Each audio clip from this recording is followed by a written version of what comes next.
Hi, my name's Matt. I was kind of nervous when I got here, but then I realized half of you are drunk, and the other half of you are gonna get so shit-faced after this, you're not gonna remember anything I said. So fuck it.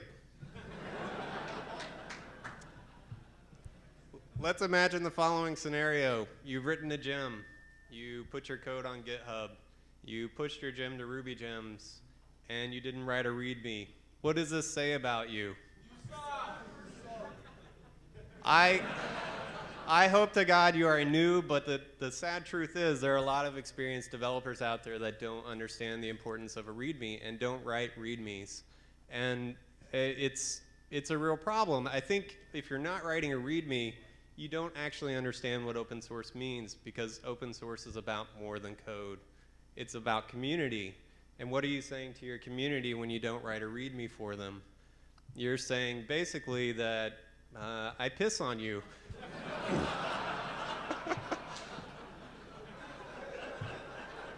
Most of us don't like to get pissed on, with few exceptions, and I'm not judging.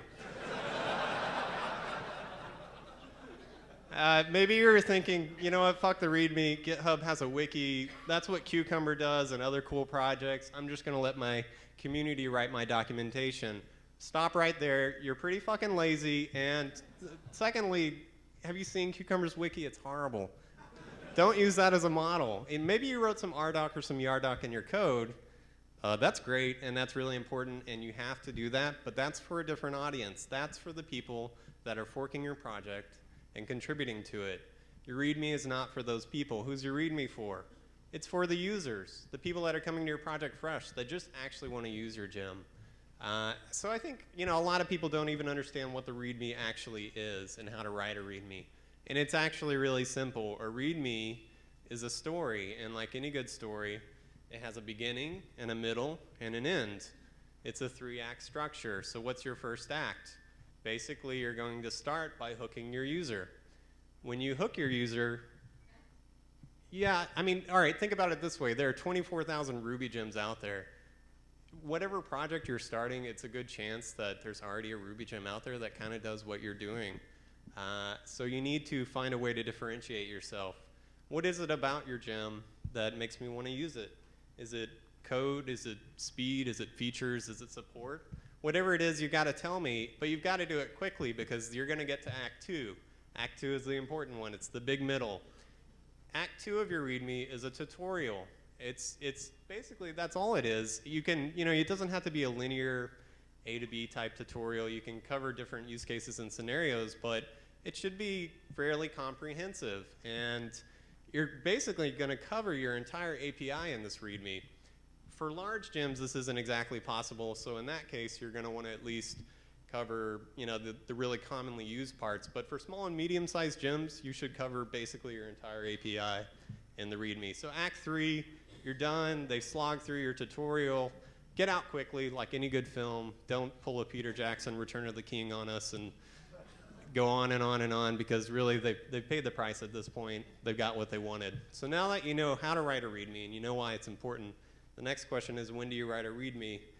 The title of my talk is README-driven development, so I'm going to say write it first. Before you write a single line of code on your project, write your README. And I don't just mean part of your README, I mean the entire thing from beginning to end. This is how you're going to think through your project. I feel like a lot of developers out there have taken this concept of emergent design, and they've used that as an excuse to not design at all. That's bad. It's wasting a lot of time, actually. You're going to write shittier code because you didn't think through your project, and you're going to take a lot longer to write it. So if you just put some time in up front, it's going to pay off. I really wanted to do some awesome scientific studies to help improve my point, but I couldn't, so I did some highly unscientific and totally irresponsible studies, and I came up with this number. You will write your code 2,000 times faster if you write your README first.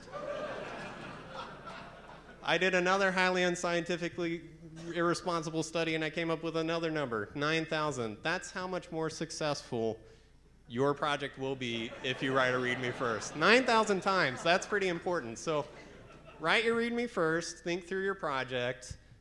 Don't piss on the community. You know, and just be a good open source player. And I think that's a strategy for winning. Thanks. That's all I got. I'm Moonmaster 9000. I work for Food and Wine. If you want to come do some README-driven development and write some great open source software, just send me a tweet.